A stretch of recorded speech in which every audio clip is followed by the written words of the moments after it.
his father, Prophet Dawood alayhi salam. Sulaiman alayhi salam inherited his prophethood and dominion. He begged Allah for a kingdom such as none after would have, and Allah granted his wish.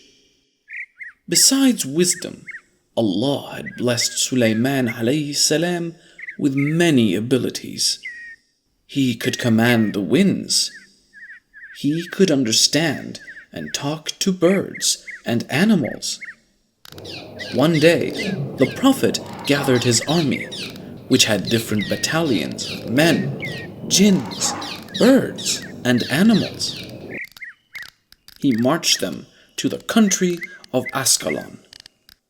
While passing through a valley, an ant saw the approaching army and cried out to warn those coming behind him, "Run to your homes!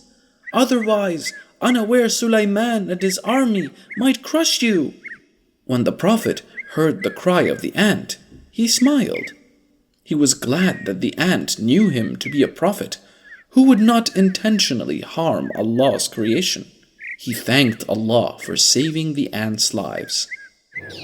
Once the Prophet called for a meeting with all the birds and animals. Everyone arrived, except for Hoopoe bird. The bird was nowhere to be found. In anger, he declared that unless the bird had good reason for its absence, he would punish it severely. The Hoopoe eventually came to him and explained the reason for its delay. "I have discovered something of which you are not aware," said the bird. "I have come from Sheba with important news." The Prophet's anger subsided, and he became curious. Sheba is ruled by a queen named Bilqis. They have plenty of everything, including a splendid throne. But, in spite of all this wealth, Shaitan has entered her heart and the hearts of her people. She rules their minds completely. I was shocked to learn that they worship the sun instead of Allah the Almighty. To check the information, the Prophet sent a letter to the queen with the bird. He instructed the bird to remain hidden and watch everything. The Hoopoe dropped the letter in front of the queen and flew away to hide. Bilqis excitedly opened the letter and read, "Verily it is from Solomon. In the name of Allah, the most beneficent, the most merciful, be you not exalted against me, but come to me as Muslims." The queen was very disturbed after reading the letter. She hurriedly summoned her advisors. When they read the letter, they felt the Prophet was trying to threaten them. But the queen felt differently. She asked them to send their men with precious gifts for the Prophet. She also wanted the men to find out about his military strength. When the men arrived in the land of the Prophet, they were surprised. They saw the well-equipped army, and the sights they saw around them made them realize that their wealth was nothing compared to the kingdom of Sulaiman alayhi salam. They were surprised at the number and variety of soldiers, which included lions, tigers, and birds. The Prophet knew that the men were here on a probing mission.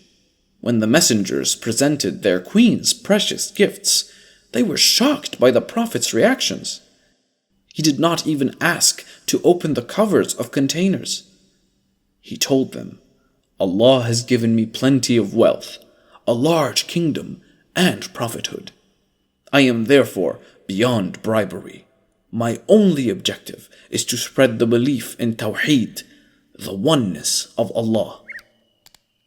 He also directed them to take back the gifts to the queen and tell her that if she did not stop her kind of worship, he would uproot her kingdom and drive its people out of the land.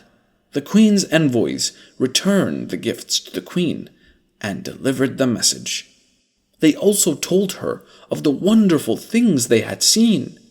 Instead of taking offense, she decided to visit the Prophet herself. Accompanied by her royal officials and servants, she left Saba. She sent a messenger ahead to inform the Prophet that she was on her way to meet him. When the Prophet heard the news, he assembled the jinns who worked for him. He asked them if anyone among them could bring her throne to the palace before she arrived. One of them said, "I will bring it to you before this sitting is over." The Prophet did not react to this offer. It appeared that he was waiting for a faster means. The jinns competed with each other to please him. Then the last one said, "I will fetch it for you in the twinkling of an eye." No sooner had this one finished his phrase that the throne magically stood before the Prophet. The throne of Bilqis, which had been in Yemen, some 2,000 miles away, now stood before him. When the queen arrived at the palace, she was welcomed with pomp and ceremony. Then, pointing to the throne, the Prophet asked her whether her throne looked like that one. She looked at it again and again. In her mind, she was convinced her throne could not be possible to be the one she was looking at, as hers was in her palace in Yemen. Yet, detecting a striking similarity, she replied, "It's as if it were the very one, and resembles mine in every respect." The Prophet, impressed by her intelligence and diplomatic skills, he invited her into the great hall, the floor of which was laid in glass and shimmering. Thinking it was water, she stepped on the floor. She lifted her skirt slightly above her heels, fear of wetting it. The Prophet pointed out to her that it was made of solid glass. Bilqis was amazed. She had never seen such things before. She realized that she was in the company of a very knowledgeable person, who was not only a great ruler, but a messenger of Allah as well. She repented and gave up the worship of the sun. She went back to her kingdom and asked her people to do the same. The Prophet's death, like his life, was unique. One day, the Prophet was overseeing the jinns working at the mine. The Prophet was sitting on a chair, holding his staff. He died sitting in this position. For a long time, no one was aware of his death, for he was seen sitting erect. The jinns continued with their strife and toil, thinking that the Prophet was watching over them.